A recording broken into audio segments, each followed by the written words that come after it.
Para dirigir este foro, quiero presentarles al ingeniero Eric Viramontes Serrate, a quien le pido nos haga el honor de subir a este escenario para dirigir este foro.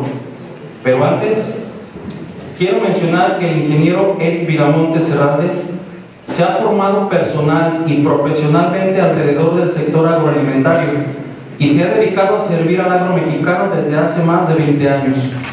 Su trabajo, de acuerdo con él mismo, se resume en contagiar de entusiasmo al sector, especializándose en promover la grandeza de la industria a nivel nacional e internacional.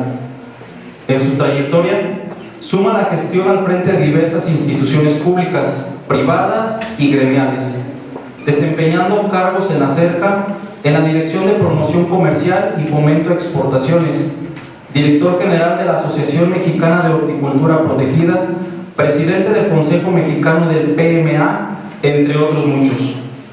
Hizo además un importante como parte del equipo que representó a la industria productora de tomate en México ante el Departamento de Comercio de Estados Unidos durante las negociaciones para la renovación del acuerdo de suspensión de la investigación dumping para el tomate mexicano. Contribuyó al incremento de importaciones de hortalizas de origen mexicano a la Unión Americana, equivalente a 13.5 millones de dólares anuales, entre otros logros destacables. Actualmente lidera las operaciones de la compañía Master Media Worldwide en México. Démosle un cordial aplauso, por favor.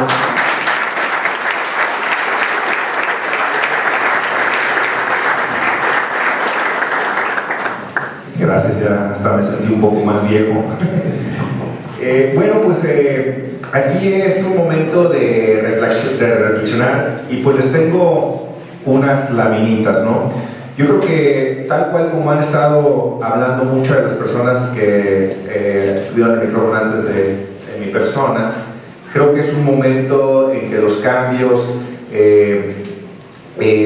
todo el dinamismo que se está presentando tanto a nivel nacional como internacional nos trae la necesidad de ser congruente. Y aquí les pongo una lámina, lo que a lo largo de mi vida se ha convertido en la regla de las congruencias.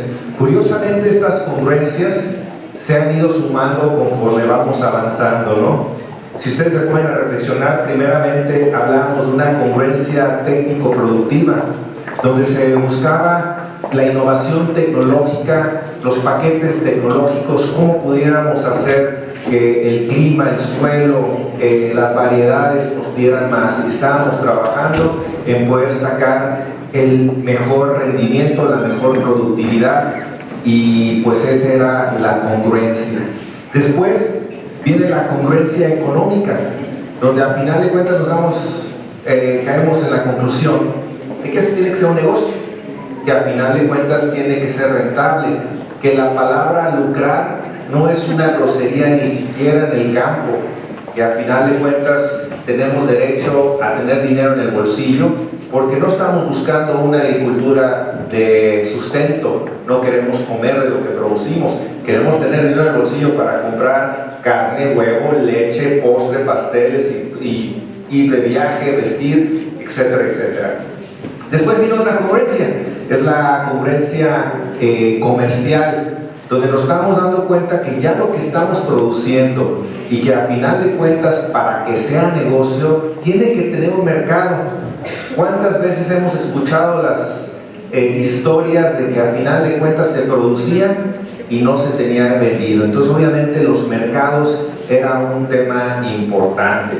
Después vamos hablando de la congruencia social, donde esta cada vez está cobrando más importancia, no solamente en el tema de justicia, de equidad, de formalidad de las personas que laboran en el campo, sino desarrollo humano, donde a final de cuentas hoy no estamos, está creciendo el número y tipo de profesionistas que ejercen hoy en el campo. No solamente estamos hablando del agrónomo, no solamente estamos hablando de la gente de inocuidad, hoy estamos viendo gente de informática, licenciados en comercio exterior, químicos trabajando en las agrícolas. Y bueno, Hoy por hoy creo que a lo largo del día nos hemos dado cuenta que la nueva congruencia que se tiene que sumar rápidamente a nuestra actividad es la congruencia ambiental. Y es interesantísimo ser parte de este sector agropecuario. La verdad, las cosas, yo he disfrutado mucho mi carrera, creo que mi vida ha sido muy completa y la decisión fue muy correcta, haberme sumado a las filas de este maravilloso sector. Y cuando yo empecé mi carrera como ingeniero zootecnista agrónomo y salí, nunca me había imaginado escuchar lo que hoy estamos viendo. Caray, 32,000 millones de dólares de exportaciones, una balanza positiva en cuanto a exportaciones e importaciones. El 7% de los empleos formales están en el campo. El PIB agropecuario es de los más significativos. En fin, o sea, siempre he pensado desde aquel momento en que la situación no era así, que México era un país de vocación agropecuaria por excelencia. Y los momentos en los que estamos hoy no me han comprobado que yo hubiera estado en un error. Al contrario, ¿no? Pero hay retos. Y al final de cuentas, esos retos siguen, con esto controlo yo. Miren, tecnología. Los retos que tenemos en el campo, pues obviamente tenemos que analizar el cambio climático, el tema de agua, la falta de recursos, desde dinero, financiamientos, tecnología, los apoyos gubernamentales que nunca van a ser suficientes, índice en los proyectos productivos, la diversificación de mercados, y esto por hablar de unos, ¿no? Podemos pues, de alguna manera enfatizar en lo que hoy se ha venido tocando mucho, que es el cambio climático, cómo las temporadas han cambiado. O sea, se hablaba hace algunos años, cuando yo salí de la escuela, de las ventanas productivas, de las ventanas comerciales, y esas ya dejaron de existir. Ahorita me da sorpresa ver la cantidad de lluvias que estamos recibiendo en partes del país donde no llovía, y en partes que típicamente eran de mucha precipitación, no ha llovido aún. Entonces eso es sumamente importante de analizar. Las contingencias climáticas cada vez son más agresivas. Bueno, los huracanes, las granizadas que nos cayó en Guadalajara, etcétera, etcétera. Y bueno, fruto de estos cambios climáticos, donde al final de cuentas tenemos inviernos que no son lo suficientemente fríos, donde los temporales son lo suficientemente largos, los ciclos no se rompen y las plagas pues cada vez son más agresivas. Y esto yo lo puedo interpretar como simple y sencillamente la madre naturaleza intensifica su carga por defender el planeta, ¿no? Esta es una gráfica que yo creo que la han visto al cansancio. Hay un calentamiento definitivamente. Estos son ya cuestiones que se ven, que se están convirtiendo cada vez en algo más típico, sequía, granizo, pero creo que todo el día hemos hablado de esto, ¿no? Igual también estamos dando resultados de los huracanes son más agresivos, los tornados, las inundaciones, el exceso, la luz solar haciendo más daños, etcétera, etcétera, ¿no? Escasez de agua y en otros lados pues sobra. Y un dato muy importante que es la degradación del suelo. ¿Quién iba a pensar dentro de todo esto que vimos positivo en el sector agrícola, que el suelo se está convirtiendo en una especie de extinción? Porque cada vez lo estamos degradando. Fíjense nomás que alarmante dato, el 42% de la superficie se está degradando. Estamos perdiendo nuestro suelo. Y bueno, un país que es de vocación agropecuaria no puede serlo si no tiene un suelo de por medio, ¿no? En fin, creo que los retos son incalculables y hoy tiene un gran significado, y me gustaría detenerme a pensar qué es lo que hoy está haciendo Agrivest, qué es lo que está haciendo estos 1000 años de experiencia que suman los talentos que se involucraron en este proyecto hace 6 años. Y a final de cuentas podemos caer en la conclusión de que somos más las personas que queremos hacer bien las cosas, de que a final de cuentas somos más los que queremos regresarle esta grandeza, esta excelencia y volver a contagiar el entusiasmo del campo. Y en este sentido, pues invitarlos Agribes no solamente es una empresa de biotecnología que está tratando de generar nuevas innovaciones para poder hacer una agricultura más racional, de mayor humanidad, sino también es todas las personas que podemos interactuar en estos proyectos. Y es por ello que este centro cobra una vital importancia. Fíjense nomás el tamaño del concepto: Centro de Transformación Agrícola. Enhorabuena, realmente nuestra agricultura merece una transformación. A final de cuentas somos lo que comemos, y si hacemos una mejor agricultura, pues vamos a hacer una mejor humanidad. Por eso, este momento, antes de invitar a las personalidades que tenemos en este panel de discusión, quiero hacerles la atenta invitación a formar parte del equipo de transformación Agribes. Y bueno, quiero aprovechar para presentarles el video institucional de Agribes. Si me hace favor con el video. Te gané.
Bueno, y si hice bien el trabajo de reflexionar y motivarlos, yo creo que podemos dar un aplauso más fuerte a todas estas personas que han asumido el compromiso que los hace diferentes a transformar la agricultura a una agricultura más humana. Entonces, un aplauso.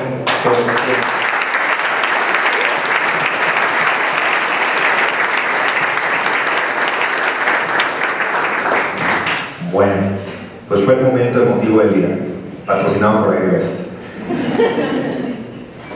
En este momento, pues me gustaría invitar a nuestros panelistas a que se puedan aquí acomodar en la salita, se ve muy cómoda. Quisiera invitar a José Atahualpa Estrada Aguilar, si puede acompañarnos aquí. A Manrubio Muñoz Rodríguez, también se nos puede aquí acompañar al frente.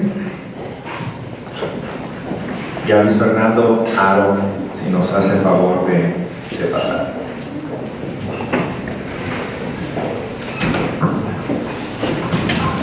Bueno, pues, hablando un poquito de la trayectoria, José Atahualpa Estrada Aguilar es economista con 21 años de experiencia. Ha estado en el Instituto Nacional de Administración Pública, especializado en proyectos de inversión, el Colegio de Postgraduados México 2003 en Diplomado de Agronegocios. También FCS Stone en Estados Unidos, Seminarios Administrativos de Riesgo, el Instituto Panamericano de Alta Dirección de Empresas y para esta su experiencia, su formación, perdón. Actualmente colabora como asesor en temas de producción agrícola sustentable en la Secretaría de Alimentación y Competitividad, próximamente Subsecretaría de Autosuficiencia Alimentaria, SADER. También quiero presentarles a Manrubio Muñoz Rodríguez. Él tiene un doctorado en Economía Agroindustrial por la Universidad Autónoma de Chapingo. Es ingeniero agrónomo especialista en sociología rural. Su experiencia pues es fundador de la Grosel Consultores SC, empresa de la cual ha capacitado a personal de muchas instituciones. También ha sido consultor nacional de la FAO y coordinador especial de convenios en la SAGARFA durante más de 15 años, líder de proyectos en diferentes estados de la República.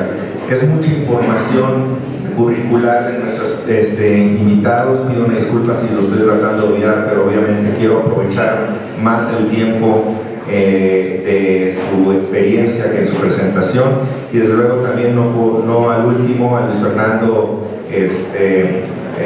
Aro Encías, es ingeniero agrónomo fitotecnista, egresado de la Escuela de Agricultura y Ganadería de la Universidad de Sonora. Se ha desarrollado como asesor técnico en diferentes proyectos de la costa de Hermosillo, Sonora. Ha estado como director en algunas organizaciones de productores agrícolas, tal como la Unión de Crédito Agrícola en Hermosillo, entre otras.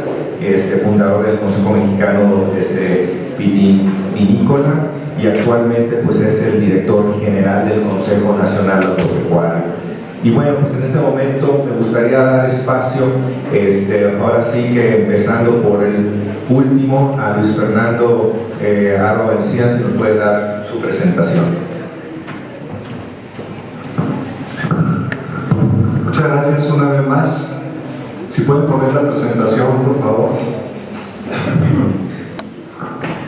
Bueno, de lo que se denomina el foro hacia una agricultura sustentable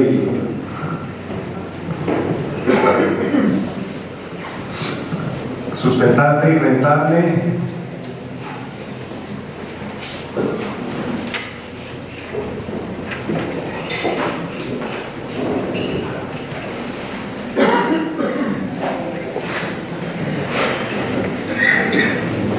Bueno, vamos a partir de una realidad, algo de lo que incluso ya se ha comentado aquí, en el tema de la importancia de lo que es el sector agroalimentario mexicano.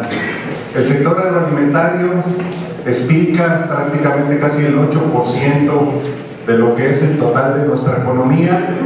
Generamos el 14% de los empleos formales, estamos hablando de más de 7 millones de personas que se dedican a la agricultura. El tema del sector agroalimentario explica el 8.1%, más o menos México exporta alrededor de 350,000 millones de dólares, el 8%, que son alrededor de 35,000 millones de dólares, lo hace el sector agroalimentario. Y este dato es muy interesante porque pocas gentes lo conocen, que las divisas que genera el sector agroalimentario pues superan a las divisas que generan las exportaciones petroleras, el turismo, incluso las remesas que llegan de otros países a México. Como ven ahí, pues ha crecido exponencialmente las exportaciones agroalimentarias. Hay un boom porque en 1994, aunque no está ahí, exportábamos alrededor de 4.800 millones de dólares. Ahorita en 2018 ya estamos hablando prácticamente de 35,000 millones de dólares de exportaciones. La balanza agroalimentaria tradicionalmente pues teníamos un déficit de la balanza agroalimentaria, ya a partir del 2015 pues ya tenemos un superávit, y es un superávit que sigue creciendo. ¿Por qué quiero destacar esto? Porque el sector agroalimentario es importante en México, y lo importante y lo interesante es que tiene un potencial incluso para poder seguir creciendo. Somos el primer proveedor de alimentos para Estados Unidos. El 20% de lo que importa Estados Unidos en alimentos lo hace desde México. O sea, sí es un sector importante. Somos el 11º productor a nivel mundial de productos agroalimentarios. Ahí están incluso en muchos casos, primeros, segundos, terceros lugares en algunos productos. Y no nomás en la parte agrícola, también somos importantes en la parte pecuaria, en la producción de cárnicos, en la producción de pescados y mariscos. También somos importantes y ocupamos a nivel mundial también lugares muy importantes. Somos el 10º exportador a nivel mundial de alimentos. Destaca el tema, bueno, de primeros lugares como la cerveza, el aguacate, el jitomate, el tequila y otros productos entre los cuales también somos importantes. Esta es la parte bonita del sector, esta es la parte que pues, realmente es un tema de presumir, es un tema donde nos sentimos orgullosos de que tengamos este sector agroalimentario exitoso, pero también hay que reconocer que tenemos otra realidad, y es esta. El 25% de la población vive en las zonas rurales. Estamos hablando de alrededor de 28 millones de personas en México que viven en las zonas rurales, y desafortunadamente la pobreza que vivimos en nuestro país está concentrada alrededor de casi 60%, 58% en esa zona rural. Se enfatiza mucho que tenemos entonces un campo dual con retos importantes. El 81%, por ejemplo, de las unidades de producción, que son 4.3 millones, se practica una agricultura comercial o una agricultura limitada en el tema de la vinculación con los mercados. Y solamente el 19% de las unidades de producción, que son menos de 1 millón de unidades de producción, pues es lo que se clasifica como agricultura empresarial. Yo realmente hago una división, y para mí hay, no dos, hay 3 realidades en el campo. Hay un campo dinámico, exitoso, que es el que genera las exportaciones agroalimentarias, los números que veíamos ahorita. Es un campo competitivo, es un campo exitoso, así lo podemos clasificar, pero hay un intermedio, también un sector en desarrollo que busca competir, que es el que realmente compite, y aquí entra mucho el tema de los productores de granos en este país, y hablo de los productores comerciales, que requieren apoyos porque realmente son los que están compitiendo contra productores de otros países, y es esa parte intermedia. A lo mejor la parte del sector exportador pues no requiere de apoyos, no requiere de subsidios, no requiere, pero en esta parte, como en muchas partes del mundo, sí requiere de esos apoyos.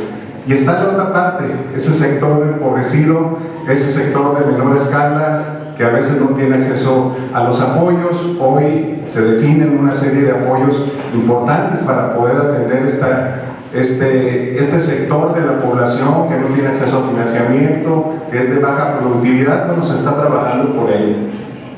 Tenemos una gran oportunidad, y lo importante es, pocos sectores de la economía, y fíjense lo que les voy a decir, tienen garantizado algo. La demanda de alimentos es creciente. No todos los sectores de la economía pudieran tener garantizado que están en un sector que va a seguir creciendo a través del tiempo. Y algo lo comentaba Eric aquí también. Vean nada más la demanda de alimentos que se estima para el 2030, es una información de la FAO, una información de un artículo brasileño, pero al 2050 pues tenemos que incrementar la producción al menos en un 60%. Hay algunos organismos que estiman que de hecho debemos de incrementar al doble lo que actualmente estamos produciendo. Y también, como se comentaba ahorita, ¿cómo le vamos a hacer para incrementar al doble de lo que estamos produciendo ahorita? Cuando tenemos menos superficie disponible, tenemos una degradación de suelos muy importante, cuando tenemos escasez de agua, cuando tenemos esa volatilidad climática, que la FAO pues habla de un tema de que cada vez el sector agrícola, los sistemas agroalimentarios cada vez están ejerciendo una presión mayor sobre los sistemas agroalimentarios. Y la única manera que podemos atender este reto es a base de elevar la productividad. No hay mucho más frontera agrícola, no hay más agua para poder desarrollar en otras regiones. Tenemos que elevar la productividad. Y yo hablo de la productividad por metro cúbico de agua que utilicemos y por superficie. ¿Cómo podemos ser más eficientes y ser más productivos? Requerimos de políticas públicas adecuadas. No hay un sector a nivel mundial exitoso que no tenga una política pública atrás de ella que sea de mediano y de largo plazo. Y aquí podemos ver cómo en Estados Unidos tienen un Farm Bill, que es prácticamente una política agrícola que se define a 5 años. Vean nada más la cantidad de recursos que invierte Estados Unidos para Estados Unidos. El tema de producción de alimentos es un tema de seguridad nacional. 428 billones de dólares en 5 años. ¿Qué es lo que provee para los productores de Estados Unidos estos apoyos? Pues una red de seguridad, una red de seguridad, una red de certidumbre para los productores que se dedican a la producción de alimentos. La Unión Europea también ha aumentado, es una política pública, la política agrícola común de la Unión Europea está incrementando sus ingresos. Japón también cada vez genera más apoyos al sector. Ahí habla de un pago directo para ayudar al ingreso de los productores, y independientemente de su tamaño de explotación. Creo que esto es importante porque creo que se ha polarizado mucho el tema, que voy a comentar más adelante al respecto. China también tiene un plan quinquenal donde incrementa sus apoyos. China es el gran productor y también consumidor de alimentos, y muchos otros países también pues están modificando sus políticas públicas. Brasil, Perú, bueno, la propia Unión Europea están cambiando sus políticas públicas. Hay algunos puntos que son comunes en esas políticas públicas. Todas van dirigidas a incrementar la producción doméstica de alimentos. Todas ofrecen o tratan de dar certidumbre a los productores. Muchas de ellas tienen presupuestos multianuales, son políticas que no son de sexenios, trascienden los sexenios, son multianuales, y tienen una diferenciación en cuanto a aquellos programas que van dirigidos al desarrollo social, a lo que es el tema del desarrollo productivo.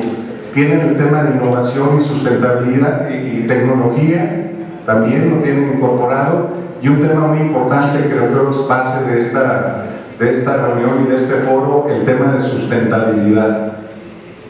¿Qué es lo que pasa en México? Bueno, la Secretaría de Agricultura ha definido prácticamente 3 ejes para el tema de lo que es el sector agroalimentario, la soberanía alimentaria. Uno es el tema de productividad, sustentabilidad e inclusión. Como Consejo Nacional Agropecuario, nosotros elaboramos una propuesta de modelo de política pública que también tiene esas características, con una visión 2030. Está basado en 6 modelos estratégicos: uno de investigación, de innovación, de producción sustentable, cambio climático, un tema de encadenamiento productivo, de comercialización y diversificación de mercados, de bienes públicos, y un tema de bienestar laboral. ¿Qué fue lo que hicimos con nuestra propuesta? Hicimos una alineación con los objetivos y los pilares del nuevo gobierno. Nuestras propuestas de acción las alineamos con cada una de los pilares del nuevo gobierno, y la verdad es que hay muchas similitudes. También lo alineamos con las propuestas de acción del nuevo gobierno. La idea aquí es cómo trabajamos conjuntamente entre sector y gobierno para hacer un campo más productivo, más incluyente y más sustentable. Estamos trabajando de la mano con este nuevo gobierno. De hecho, tenemos una agenda ya común donde definimos cada una de las acciones responsables por parte, por ejemplo, de la Secretaría de Agricultura y la parte del sector productivo. Y bueno, aquí lo importante es, queremos una agricultura más productiva, más sustentable y más incluyente. Bueno, ¿cómo le hacemos? Si queremos una agricultura más productiva, tenemos que definir, por una parte, cuál es la vocación productiva regional. A veces lo que pasa y lo que sucede es que queremos producir algo en donde a lo mejor no son las condiciones más adecuadas para poder hacerlo. Tenemos que definir en cada una de las regiones qué es lo más competitivo, lo más sustentable y lo más productivo que podemos desarrollar y que pueda también generar una agricultura más rentable. Porque no necesariamente productividad está ligado a rentabilidad. Hoy en día uno de los grandes retos que tenemos es cómo bajamos los costos de producción de muchos de los productos que tenemos, cómo lo hacemos más eficiente. Estamos produciendo un ejemplo, por ejemplo, el maíz en Sinaloa, donde los costos de producción son el 71% más elevados que, por ejemplo, un productor de Estados Unidos en la franja del maíz. O sea, tenemos que ver, sí son muy productivos, 12, 13 toneladas por hectárea, pero ¿a qué costo? Es una parte donde también tenemos que trabajar. El tema de utilizar, si queremos ser más productivos, pues tenemos que utilizar paquetes tecnológicos, eso es fundamental. El tema de financiamiento y de los programas de apoyo, y aquí sí, no me detengo, pero sí hago mucho énfasis en un tema que los programas de apoyo tienen que ir enfocados a elevar la productividad. El tema de programas sociales, hay otras secretarías que se deben dedicar al tema de atender los problemas sociales de este país, y una de las formas de poder sacar de la pobreza a muchos es hacerlos más productivos, entonces que tengan un enfoque de productividad y el tema de la eficiencia de costos que señala ahorita. Una agricultura más sustentable, ¿cómo? Pues tener programas también para un uso eficiente del agua, de la energía, el tema de mejoramiento de suelos, que también hay un programa que la Secretaría está impulsando para tratar de revertir ese tema de tan fuerte degradación. Yo planteo un tema, los apoyos realmente que dé el gobierno deberían de ir condicionados a que el productor haga un manejo sustentable de su agricultura o de su producción. Ok, si no estás haciendo un uso sustentable, no tienes acceso a apoyos. Creo que es un tema que no podemos discutir de que si no es sustentable o no es sustentable, porque tenemos que tener una visión de largo plazo. Y por último, el tema de una agricultura más incluyente, bueno, pues que haya ese tema de políticas diferenciadas, que se diferencie el tema del apoyo sociales. Hemos entrado en una discusión que si los pequeños, medianos o grandes productores, y creo que esa polarización en esa discusión a nadie nos beneficia. Todos son importantes, pequeños, medianos y grandes. La realidad es que la competencia no está entre los productores nacionales, la competencia está con los productores de otros países con los cuales tenemos normalmente relaciones comerciales. Trabajar en el tema de bienes públicos, eso es lo más incluyente que puede haber. Si tenemos, por ejemplo, y pongo un ejemplo, la sanidad y la inocuidad de nuestro país, ahí no limita a pequeños, medianos o grandes productores. Si perdemos el gran activo que tenemos, que es el estatus fitosanitario, le va a afectar al pequeño, al mediano y al grande productor. Y otro tema que es importante, que tenemos que hacer políticas con un enfoque de cadenas productivas. Tenemos que ver desde los productores primarios y todo lo que establece la cadena productiva, los proveedores de insumos, de financiamiento. Tenemos que ver esto con una visión de cadenas productivas. Somos un sector con un gran potencial, con grandes oportunidades. Tenemos la manera de poder incrementar la producción de alimentos, de elevar la productividad y que el sector agropecuario realmente se convierta en un motor de la economía y del desarrollo de nuestro país. Tenemos una gran riqueza, tenemos un potencial productivo. México es el cuarto país más biodiverso del mundo. Tenemos todo tipo de regiones, áridas, semiáridas, trópicos, sierras, trópicos húmedo, trópico seco. Tenemos un alto potencial pesquero, tenemos más de 11.000 kilómetros de litorales, más de 3 millones de kilómetros cuadrados de mares que tenemos que explotar. Hay un gran potencial en el sur-sureste. Aquí tenemos una gran cantidad de recursos naturales que están en el sur-sureste, que no lo hemos desarrollado. Y bueno, también tenemos México es de los países más abiertos del mundo. Tenemos 13 tratados de libre comercio con más de 50 países. La realidad es que nuestras exportaciones, casi el 80% de nuestras exportaciones agroalimentarias se van a Estados Unidos y tenemos 50 países. Nomás por poner un ejemplo, el 80% de las exportaciones, por ejemplo, que hace Estados Unidos, lo hace en 18 países. Nosotros lo hacemos nada más a uno. Y bueno, los activos que ya comentaba, tenemos un estatus fitosanitario que muchos países quisieran tener. Tenemos certificaciones de calidad e inocuidad que nos permiten estar en los mercados, productores competitivos y sobre todo, bueno, ese potencial de desarrollo que tenemos. Todos, yo creo que todos los que estamos aquí y hemos visto el tema del nuevo gobierno, del enfoque, pues es el tema de que todos estamos de acuerdo de que se combata la pobreza, la corrupción, de que se reduzca la inseguridad, de que logremos un mayor crecimiento y que ese crecimiento también vaya con un tema de bienestar y desarrollo. No solamente es un tema de crecimiento económico, tiene que haber un desarrollo. Tenemos que disminuir la desigualdad que hay en nuestro país, que existan mayores oportunidades para todos. Lo que queremos es que de alguna manera se definan políticas adecuadas para poder lograr lo que estamos mencionando arriba, y que no haya medidas que nos puedan afectar el crecimiento y el desarrollo. Con esta concluyo. Sí, estamos viviendo una época de cambios, de grandes transformaciones, que esa también nos genera grandes retos, pero también esos grandes retos nos generan grandes oportunidades. Muchas gracias por su atención.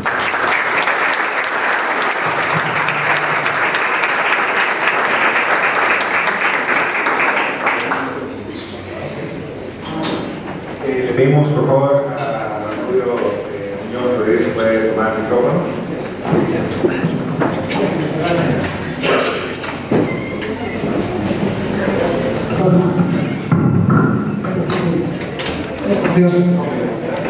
Bueno, pues muy buenas tardes ya. Antes que nada, felicidades a Iglesia por estos 6 años, digamos, de dar la luz, pero muchos años atrás que empezaron. Y pues agradecido más por haberme invitado. Miren, yo me gusta desentonar siempre que estamos en un evento. Además, aquí en así está desentonando en el ámbito de la innovación. Y me da gusto tener a jóvenes. De hecho, me dedico mucho a los chavos, esos que tienes aquí transformando el futuro. Es un buen hombre que está aquí. Estoy leyendo un libro que me movió el tapete, para que me leyeron ustedes, que se llama De animales a dioses. De animales a dioses. Y hay un capítulo, que es en la parte 2, que se llama La Revolución Agrícola. Así se llama el capítulo, pero le dan la vuelta a la siguiente hoja y el siguiente título que tiene, este es un historiador, que ahorita tiene 3 libros ahí circulando, le dan vuelta dice la Revolución Agrícola. Pues uno le da vuelta a la siguiente página y dice el mayor fraude de la historia. Fíjense, el mayor fraude de la historia. Y entonces cuando empieza a analizar la Revolución Agrícola y nos empieza a explicar por qué el mayor fraude de la historia, hay una frase que es lapidaria, dice: la esencia de la Revolución Agrícola está en la capacidad de mantener a más gente en peores condiciones. Fíjense nomás. La esencia de la Revolución Agrícola está en la capacidad de mantener a más gente en peores condiciones. Esa es la Revolución Agrícola, dice este historiador. Bueno, leyendo esto, el título que le ponen ustedes a esta mesa, que se llama Hacia una agricultura sustentable y rentable, realmente, yo no sé si lo hicieron para que se viera bonito el título, pero combinar las dos cosas, sustentable y rentable, no ha sido propiamente pues digamos lo que ha hecho el hombre. O una de las dos, o es rentable, pero no sustentable. Y si es sustentable, pues no es rentable, pero las dos cosas juntas no se han podido. No se han podido hasta ahorita. Y pruebas de lo que tenemos hoy en día como humanidad. O sea, ustedes al final, la agricultura ha sido en buena medida también corresponsable de esta situación. O sea, ustedes saben, 2/3 partes, digamos, casi la mitad, digamos, del planeta está ocupada por la agricultura. quitando, digamos, lo que está con hielo y lo que está en desierto, ¿no? La mitad, ¿sí? 2/3 partes del agua dulce de este planeta se usan para la agricultura, ¿sí? Entonces, en buena medida la agricultura, efectivamente, lo que ha hecho es esto. Y hoy en día tenemos, efectivamente, ahorita nos dabas una serie de números muy rentables en la agricultura. O sea, México ha destacado, pero un costo ambiental increíble, pues, y no solamente México, es un tema global, ¿sí?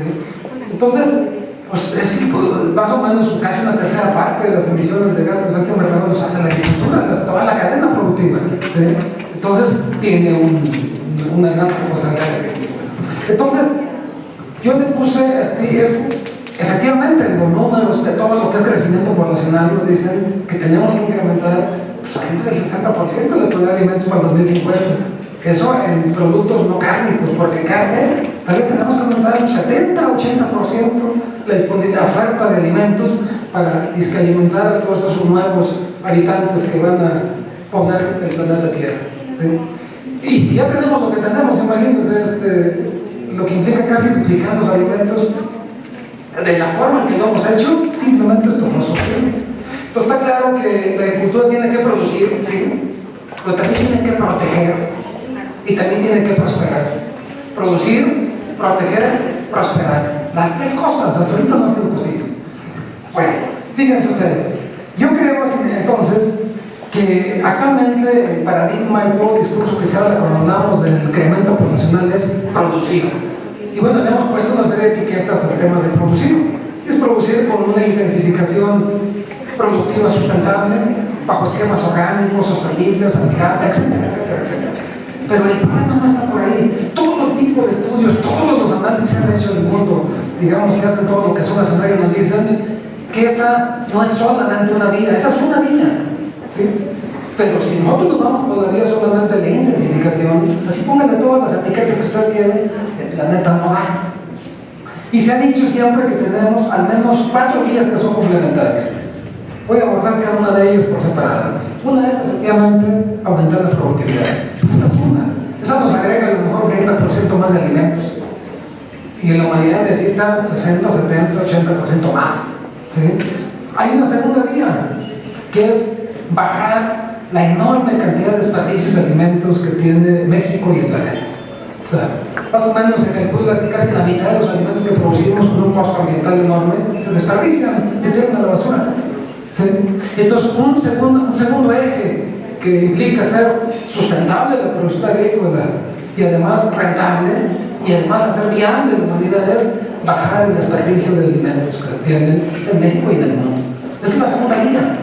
La tercera vía es bajar el consumo de ciertos alimentos que demandan demasiados recursos. Concretamente estamos hablando de la carne de res, ¿no? O sea, si ustedes analizan la eficiencia que tienen este tipo de especies contra otro tipo de especies, es simplemente inconcebible en una situación de ese tipo.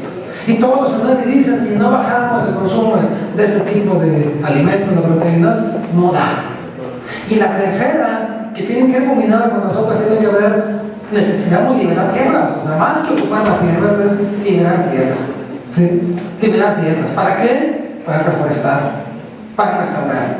Las 4 juntas nos pueden dar posibilidades de que tengamos una agricultura sustentable y rentable. En pocas palabras, una humanidad sustentable y viable. Voy por la primera, el tema de impulsar la productividad.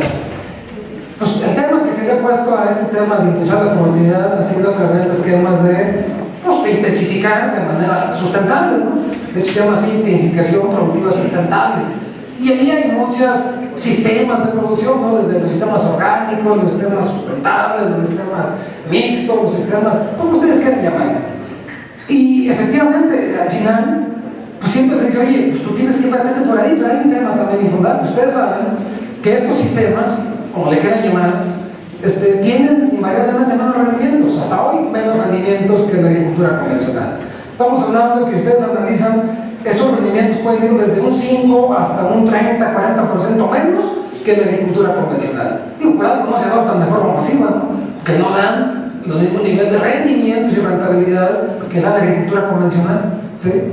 Uno diría, bueno, si nosotros nos vamos solamente con el tema de la agricultura, muchos colegas hablan de la agricultura orgánica, o del tema sostenible, no da el tema, vamos a bajar la disponibilidad de alimentos, ¿sí? Porque no tenemos actualmente pues muchas tecnologías para poder producir de manera eficiente. Entonces vamos a necesitar pues, producir menos alimentos, ¿sí? Vamos a tener que incorporar más tierras al cultivo, ¿sí? Y vamos a tener al final más efectos indeseables de los que hemos tenido hasta ahorita. También una cosa que tiene que ver con el tema de la intensificación, no solamente es el tema de menores rendimientos, tiene que ver con el tema de la estabilidad de esos rendimientos. Ustedes analizan todo tipo de, cuando se analizan modelos de agricultura sustentable, sostenible, orgánica, con la agricultura convencional, van a ver que los rendimientos en la agricultura convencional son muy consistentes, ¿sí? Pero en la agricultura, digamos, no convencional, tenemos un problema de estabilidad en donde que te suben o te bajan los rendimientos entre 15, 20, 25%. ¿Y por qué nos bajan? Bueno, primero, no tienen la misma habilidad que tienen, digamos, los convencionales de mantener a raya a las plagas, a las enfermedades, a las malas hierbas que se llaman, ¿no? O sea, nosotros tenemos mucha manera de poder controlar plagas, enfermedades y hierbas no deseables, ¿sí? Pero en la agricultura convencional todavía no tiene eso.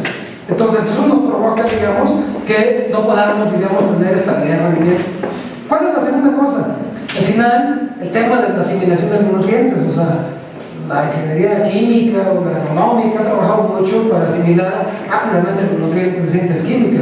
No así los que no son de síntesis química, los orgánicos, no se liberan de manera mucho más lenta. Aunque también, si trabajamos con consorcios microbianos, digamos, me ha demostrado que de raíces pueden desarrollar mucho más capacidad de expandirse, de profundizarse, ligado con temas de alabanza, y pueden aprovechar una serie de nutrientes que no aprovechan en esquemas convencionales. ¿Cuál es la otra también? Pues todo el tema de mejoramiento genético pues se ha hecho para destacar precisamente la capacidad de las plantas de responder a altos usos de insumos. Ustedes van a ver maíces, trigos, todo tipo de variedades, ya sean híbridos o variedades mejoradas, están hechas para responder a alto uso de insumos, ¿sí? Y no tenemos en la parte del mejoramiento genético variedades o plantas que puedan responder a esas condiciones. Entonces eso hace de que los rendimientos se nos caigan y que no sean tan estables. Entonces, también es cierto que si nosotros pensamos por esa vía de pensar solamente en la intensificación sostenible, ¿qué vamos a tener? Es un cambio en los patrones de cultivos. Ustedes pueden ver cómo hay un estudio que hizo en Alemania, por ejemplo, cuando se da la unificación de Alemania, se hicieron un estudio para ver los sistemas agrícolas en ambas Alemanias. Y lo que se ha encontrado, por ejemplo, en esos países, pues cambió la agricultura convencional en mucho hacia orgánica, por ejemplo, que le llaman, ¿sí? Y se aumentó la biodiversidad, ¿sí? Pero se redujo a la mitad la producción de alimentos. Pero la paradójica es que baja la mitad la producción de alimentos en ambas Alemanias, pero se duplican las ganancias. Porque con los alimentos que siempre tienen este tipo de etiquetas se venden mucho mejor. Entonces, ¿cómo en general el tema de la sostenibilidad o de la intensificación sostenible o de prácticas orgánicas que implican sellos, ¿sí? O estándares voluntarias, eso tiene un sobreprecio en el mercado? Y eso lo que lleva es a que la gente pues, cambie de cultivos que no son tan atractivos a cultivos que son atractivos, como frutales, como hortalizas, etcétera, etcétera. Y que nos baja, o sea, los escenarios de pensando en un esquema de conversión al 100%, en esquemas de agricultura sostenible, nos dicen que más o menos bajamos la superficie cosechada en un 30-35% en los cereales primarios, como trigo, maíz y arroz, que son los primeros que la gente deja de producir cuando hacemos este tipo de esquemas. Y al final, si nosotros hacemos todo el efecto combinado del tipo de cultivos que se sembrarían, pues tendríamos una producción del orden de 30% menos en un escenario de conversión de agricultura convencional a agricultura sostenible. Básicamente por un tema de incentivos de mercado. No me voy a pasar de café, ustedes ven café. El café, por ejemplo, hoy en día, más o menos el 40% de la oferta global de café tiene un estándar voluntario de sostenibilidad. 4C, orgánico, rainforest, comercio justo, 40%. Pero ustedes van a ver que ahorita los productores tienen en los últimos 13 años el menor precio que jamás hayan tenido en 13 años. Bueno, 13 años, menos de $1 por libra. Oye, no que el tema de la sostenibilidad que iba a sacar adelante, y mucha gente se fue por esa vía. Y sin embargo el mercado se fue por el tema de la calidad, ¿sí? Y entonces ahorita tenemos una sobreoferta de productos de café que tienen un estándar voluntario de estabilidad y los productores en la peor condición en los últimos 14, 15 años. ¿Sí? Entonces, yo creo que si algún cultivo nos da lecciones de por dónde caminar también, el café es un buen ejemplo. Entonces, pues el cambio, este tipo de baja de rendimientos, el tema de no estabilidad de los rendimientos y el tema de los incentivos que manda el mercado para cambiar patrón de cultivos, no necesariamente nos dicen que la única vía tiene que ser o de intensificación productiva sostenible. Vamos a tener en el largo plazo que tener que revisar y decir, oye, pues estamos en la vía, porque tenemos incluso menos oferta de alimentos. Entonces, esa es una vía, pero no es la única. Entonces, al final, está claro que la agricultura, digamos, la intensificación, el aumento de productividad, sí es una vía, pero no da por sí sola. No da por sí sola. Entonces, nosotros pensamos, fíjense, a mí me da un poco de esperanza. Hay una lista que sale cada año, ya tiene 7 años sacándola, que se llama de las 50 empresas disruptivas a nivel global. Las 50. Ya son 7 años que sale esa lista. Y en las 6 listas anteriores, con la excepción de 2009, nunca había salido una empresa agrícola. Y en la de 2009 salió una empresa agrícola y era el número 1 como empresa disruptiva a nivel global. Esa empresa se llama IndyWag, ¿sí? ¿Sí? IndyWag. Y ustedes se fijan, si yo no le quito IndyWag y le pongo Agrobest, yo digo que es más o menos lo que están haciendo los dos. Y es la empresa número 1 que es hoy en día. Es una empresa que tiene menos de 2 años de haberse creado. Ya vale $7 millones, ¿sí? Ya recogió $700 millones. Y básicamente lo que está haciendo es un esquema de crear, pues, ¿cómo le vamos a llamar? Bacterias, microbios y todo eso que vayan orientados a, pues, pensar en una nueva agricultura. ¿Sí? Entonces, pues yo digo que de repente Agribest va en ese camino, pero es un camino que apenas está empezando a dar. Y en ese camino están empedrados el resto. O sea, las empresas, digamos, convencionales, obviamente van a hacer todo lo que tengan que hacer para rentabilizar las inversiones, las marcas, los productos que ya tienen. Pues van a estar coexistiendo en las dos vías. Y está claro que la otra vía, la de agricultura convencional, se llama años. Pero a mí me da esperanza el hecho de que esté la empresa número 1 como disruptiva a nivel global, sea una empresa que yo le podría poner Agribest. No se llama azul, pero se llama algo parecido. Entonces, esa es la primera vía. ¿Cuál es la segunda vía que tenemos que acompañar? Pues todo el mundo nos dice, oye, al final, 2/3 partes de la tierra cultivada, en México estamos hablando que es el 82% de la tierra que se cultiva, se usa para ganadería. Para ganadería. Y si ustedes analizan, ustedes vean la conversión alimenticia, ¿cuántos kilos de alimento, por ejemplo, necesitan para convertir 1 kilo de carne en un rumiante? ¿Alguien sabe? ¿Cuántos? ¿Cuántos? ¿4? No, está bien. Bueno, no, o sea, demasiado también. Bueno, menos que sea cebú o algo así, ¿no? Pero andamos por el orden de 5 o 6 más o menos. Y para un pollo, para producir 1 kilo de carne de pollo, o uno de pescado. Más o menos. Entonces, de ese tamaño son las brechas en productividad y en eficiencia, pero el resto de las tierras de este planeta y de este país están hechas para producir alimentos para los rumiantes. Y son pastizables para los rumiantes, son especies muy eficientes. Yo sostengo, con el perdón de los que tengan rumiantes, mi suegro por ejemplo, de que los rumiantes van a ser piezas de museo no muy lejos. Y ustedes analizan el comportamiento del consumo de proteína animal, como la carne de ave, la carne de cerdo, la carne de pescado, de tener que 20% hace 60 años, 40 años, ahorita tiene el 60% de la proteína. ¿Por qué? Porque son muy eficientes esas especies. Los rumiantes, para mí, no tienen mucho que hacer, y para mí sus años están contados. Y la prueba está de eso es que la segunda empresa que aparece en esas 50 como de las no disruptivas son aquellas que están produciendo carne de origen vegetal. O sea, ustedes ven la cantidad de empresas que hoy en día están intentando reemplazar a los animales para producir carne de origen vegetal. ¿Qué me gusta? Son 15 empresas. Y esas ya han levantado inversiones por cerca de 40,000, 60,000 millones de dólares. ¿Sí? ¿Y qué están haciendo básicamente? Produciendo carne, sustituyendo a los animales. Ahorita tienen el mercado, actualmente ese tipo de carne. Y ustedes hacen el análisis, simplemente vamos lo siguiente. Necesitan 455% menos agua para producir una libra de carne convencional, digámoslo así, contra la carne producida ya sea en laboratorio o de origen vegetal. O sea, estamos hablando de 4.5 veces menos agua. 4.5 veces menos agua. Necesitan también 3.5 veces o emiten 3.5 veces menos gases de efecto invernadero, ambientalmente también. También estamos hablando que usan 99 veces menos tierra para producir una libra de carne, produciéndola bajo esas condiciones. El pero que tiene ahorita es que es 10 veces más cara esa carne todavía, 10 veces más.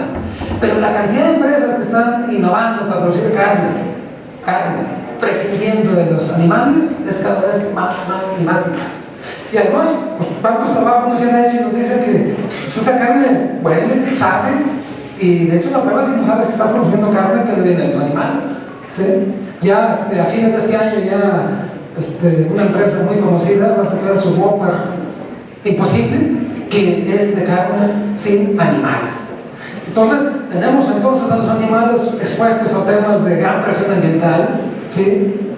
Temas de bienestar animal, ¿sí? Temas de ineficiencia, temas de emisiones, etcétera, etcétera, que hace que simplemente no vayan a sobrevivir. Y ahí tenemos la esperanza de liberar muchas tierras que están dedicadas hoy a la ganadería para poderlas destinar a otros cultivos o bien a reforestar ese tipo de tierras. Esa es la segunda vía. Y esa vía ya está aquí, o sea, no es algo que es imaginario solamente en las películas antes de ciencia ficción, ya la tenemos aquí, ya está aquí. ¿Sí? Y ustedes pueden ver la cantidad de ventas que tienen este tipo de empresas y la gente ya ni cuenta sabe lo que está consumiendo. Bueno, esa es la segunda vía.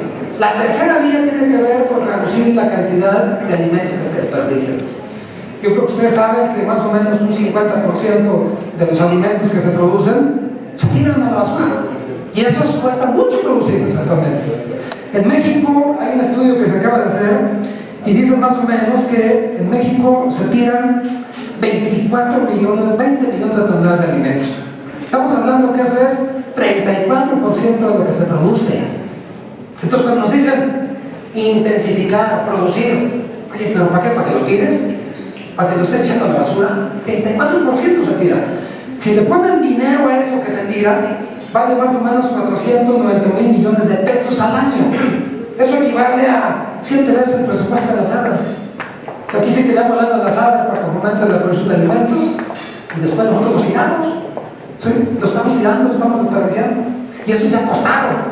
Estamos hablando que son 2 veces el presupuesto de la UNAM, la cantidad del valor de los alimentos que se tiran de la basura. ¿Sí? Entonces, pues actualmente muchas de las causas del desperdicio de alimentos tienen que ver desde la cadena de producción, desde el campo, toda la cadena de transformación y comercialización, llegando al supermercado hasta el hogar. ¿Sí? Hay ya una serie de intentos y estudios que se han hecho, donde dicen, por ejemplo, desde el etiquetado. O sea, ¿cuántas gentes no confundimos el tema de consumo preferente y el de caducidad, ¿no? Entonces, oye, pues ya prácticamente está límite, ya lo dejas y lo tiras. Hoy en día tengo un amigo que trabaja en una empresa agroalimentaria, dice que les cuesta más retirar los alimentos que están a punto de caducar que llevarlos al supermercado, ¿no? ¿Sí? Entonces, pues ahí hay un tema de etiquetado y falta de información de que a veces no sabemos leer ese tema de fecha de caducidad y consúmase preferentemente. Es un tema de educación. Y el otro tema de las porciones. ¿Cuántas veces no van a un restaurante a veces y les dan un plato y no se la acaban? ¿Sí? No se la acaban, o van en un buffet y sirven y no se la acaban. O sea, es un tema de, pues fíjate lo que tú vas a consumir. Es un tema de educación que empieza desde la casa, ¿no? Otro tema, el tema, digamos, está simple, respecto al desperdicio. Mi madre siempre nos dice, o nos decía, que no te da vergüenza tirar los alimentos o no consumirlos, no te los sirvan, ¿no? Y también el tema tiene que ver con que comemos de más también. Y pues ahorita tú hablabas del tema de la pobreza y todo eso, pero pues, ¿cuánta gente no tiene otro tipo de pobreza, ¿no? O sea, hoy en día es más grave el tema de la sobrenutrición, de la obesidad, que el tema de la nutrición. ¿Sí? Y eso pues realmente no lo abordamos, y es su comida. Y también es hábitos de ejercicio y todo lo demás. Y por último, la última vía que tenemos aquí es que si hacemos bien las otras dos de intensificar, si hacemos la vía también de sustituir alimentos que requieren mucha energía, y si hacemos también la vía de bajar desperdicios, vamos a liberar tierras. Y esas tierras hay que restaurarlas, hay que reforestarlas. Y solamente las 4 cosas juntas nos van a dar una agricultura sustentable y rentable, porque eso nos permitirá estar aquí, en este planeta. De otra manera no se puede. ¿Sí? Gracias.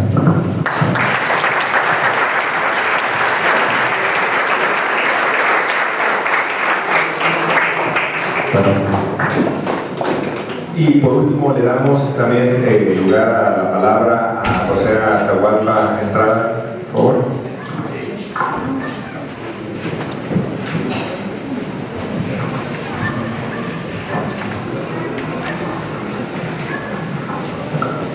Sí, buenas tardes.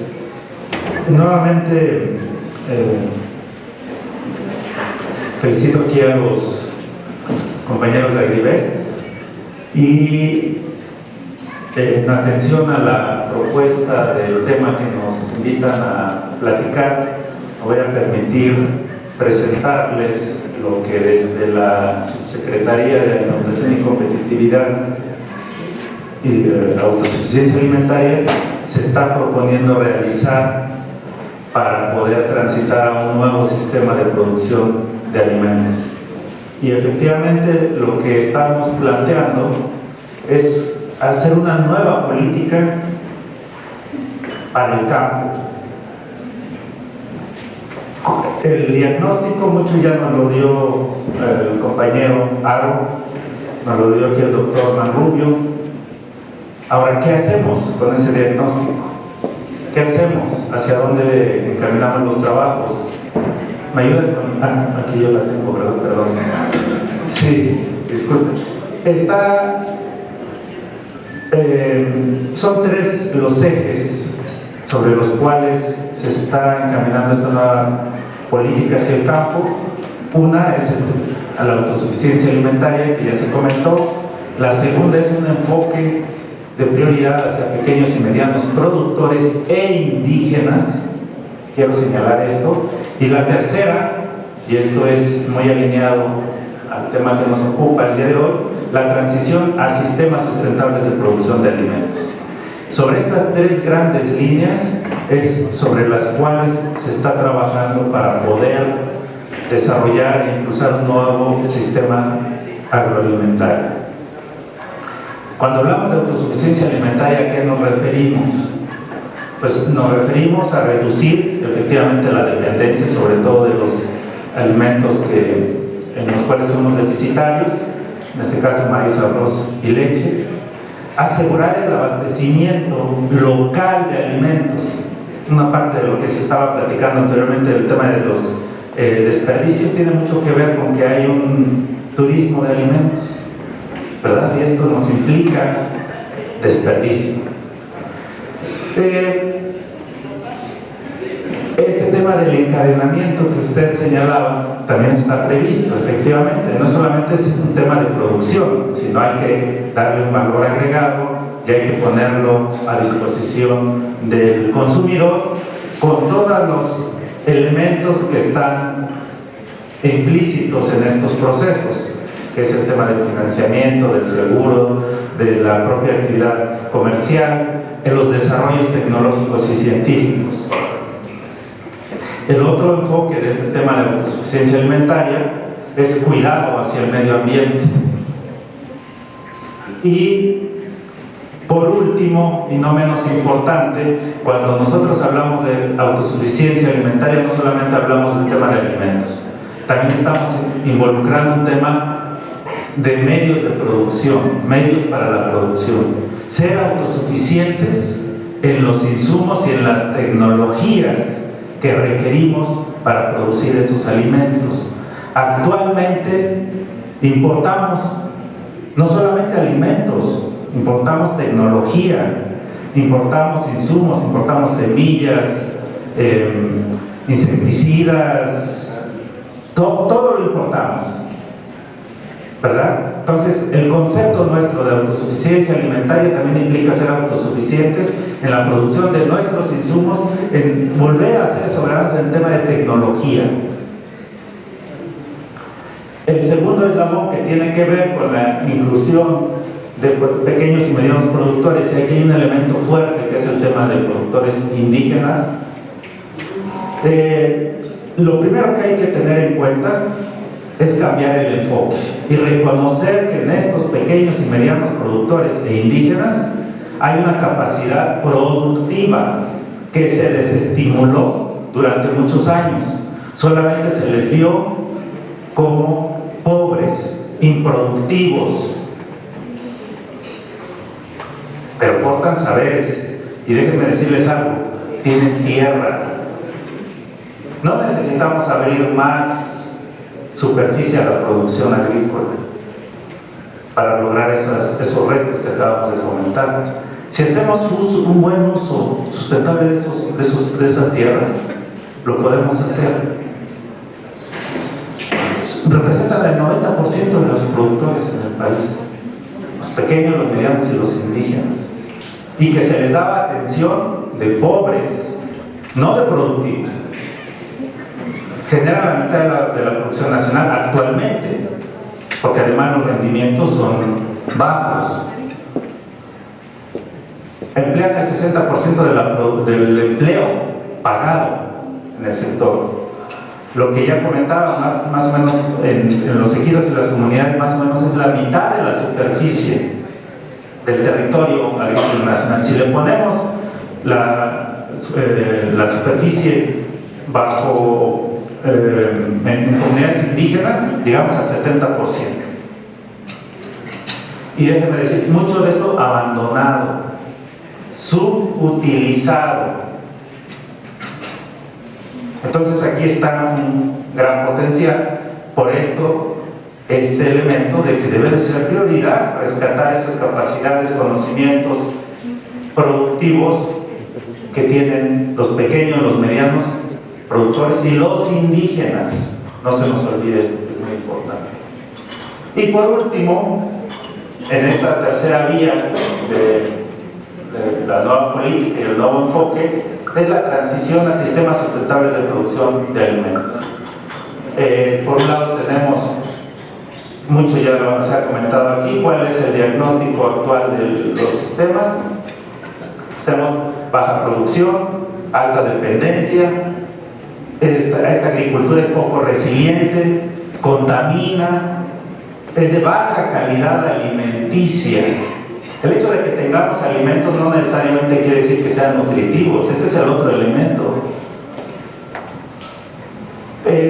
Se ha desestimulado la asociatividad y la organización de los productores. Ha sido excluyente, ¿verdad? Se ha priorizado a algunos sectores. Y un poco lo que comentaba, no se reconocen los saberes, las experiencias, las prácticas que tienen los pequeños, medianos e indígenas. Y otro elemento que no se toma en cuenta es el territorio. ¿Dónde se está enmarcando esa producción? ¿En qué circuitos sociales, económicos, productivos, culturales se está llevando a cabo esa producción? Ante esto, lo que decimos, bueno, este es el diagnóstico, ¿y qué hacemos? ¿Hacia dónde transitamos? Bueno, tenemos que transitar a sistemas, a modelos que nos ayuden a tratar de reconvertir sistemas con toda esta problemática a sistemas sustentables que integren todo esto que acabamos de comentar. Y un enfoque, por ejemplo, es el tema de la agroecología. No es el único, hay muchos. Sin embargo, ese es uno que últimamente, sobre todo en los últimos años, ha tenido gran realce y impulso, no solamente en México, sino a nivel internacional. Estoy hablando de FAO, por ejemplo, ¿sí? Donde se dice, la agricultura, esa agricultura del futuro, tiene que ser voltear la cara a la pequeña y la mediana de los indígenas y a sistemas locales, a temas de circuitos cortos, de solidaridad, de un nuevo enfoque del territorio, ¿verdad?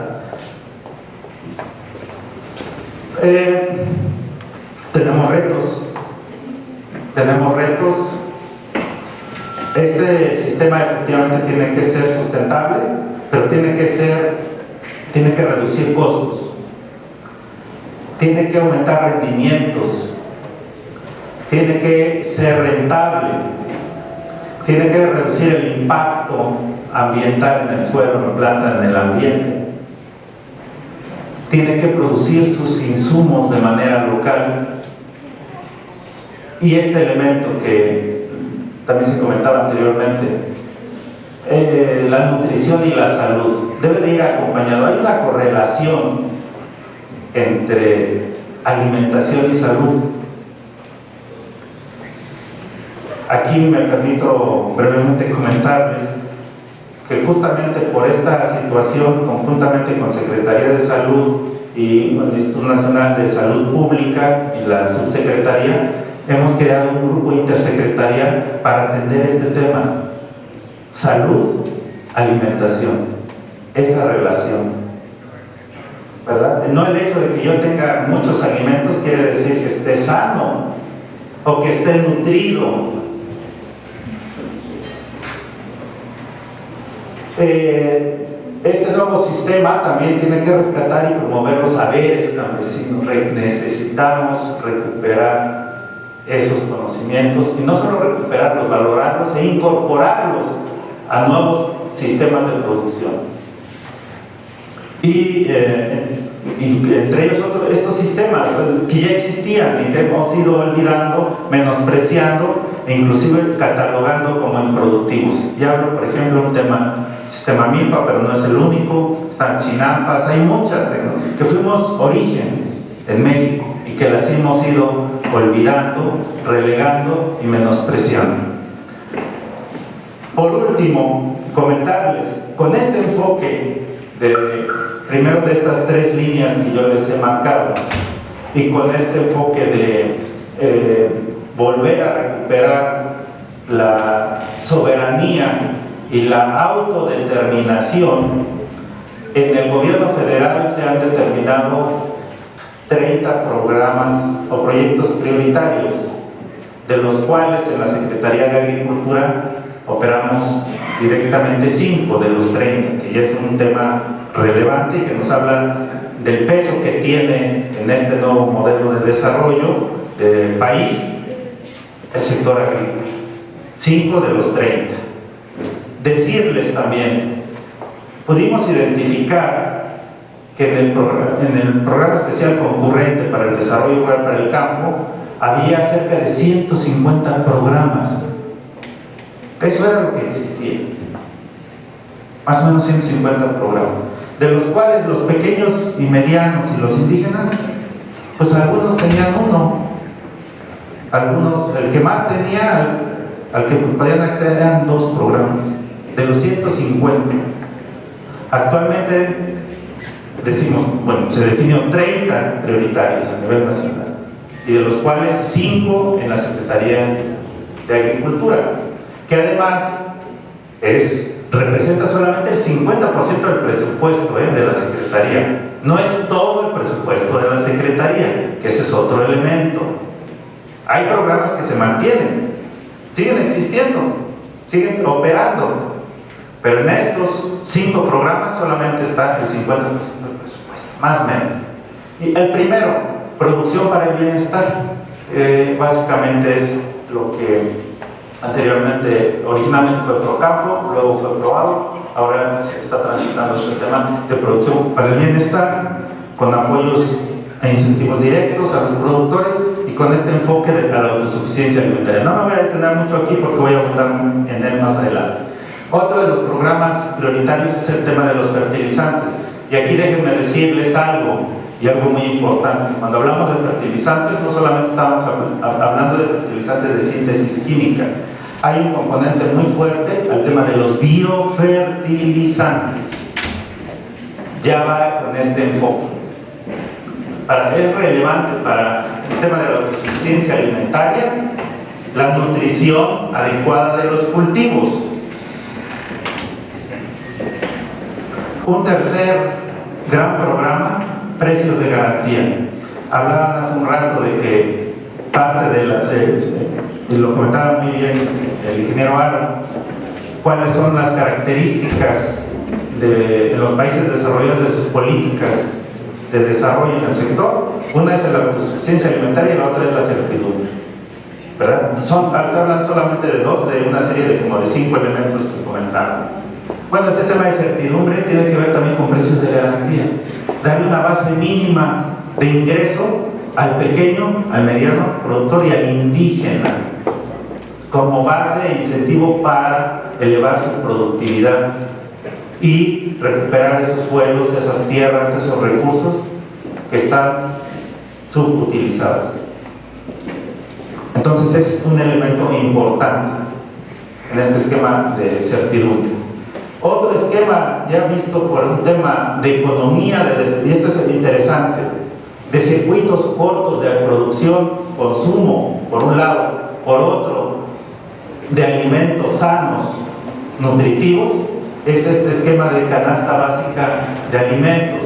Anteriormente había una canasta que solamente estaba, donde existían 23, 24 productos, si mal no recuerdo, ahora se elevó a 40 productos, que va a estar operado tanto precios de garantía como canasta básica alimentaria por Segalmex. Y lo que busca Segalmex es hacer compras locales en sus almacenes rurales y distribuirlos ahí mismo. No es el gran traslado, o habrá algunos lugares donde habrá que movilizar los alimentos, pero serán cortos, circuitos cortos. Ahora, no solamente el tema de alimentos, y aquí es una invitación, también es el tema de insumos. O sea, parte del trabajo de Segalmex es también la distribución para hacerle llegar insumos a los lugares más alejados. Si son bioinsumos, qué mejor, ¿verdad? Y un último programa, crédito ganadero a la palabra, ¿verdad? Entonces, estos son los 5 programas prioritarios que están dentro de la Secretaría de Agricultura actualmente y que forman parte de los 30 estratégicos del país. Y por último, me voy a centrar, no hablé mucho de este tema de producción para el bienestar, que es el que actualmente se está operando desde la subsecretaría en este año y del cual queremos hacer un rediseño y reenfocarlo hacia algunos para lograr otros objetivos. Lo primero que se hizo fue acotar el apoyo, ¿verdad? Se bajó hasta 20 hectáreas. Como un comentario, anteriormente se daban hasta 80, 100, se apoyaban hasta 80, 100 hectáreas por productor. Se decidió acotarnos por un tema presupuestal también y decirles que con cerca del 20% de los productores solamente del padrón que estaba originalmente, el 20% eran de más de 20 hectáreas, o sea, eran pocos productores. La liberación de esos recursos nos permite atender a otros productores que han quedado fuera, históricamente que habían quedado fuera, no solamente pequeños y medianos, sino también indígenas.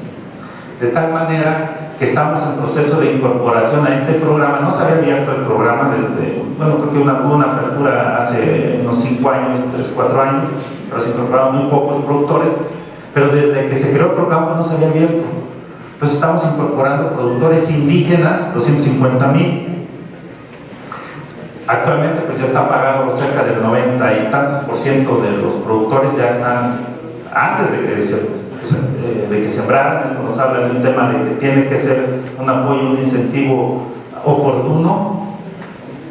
Había muchos, identificamos productores y programas que se duplicaban, de tal manera que ya solamente va a quedar uno para evitar este tema de la duplicidad.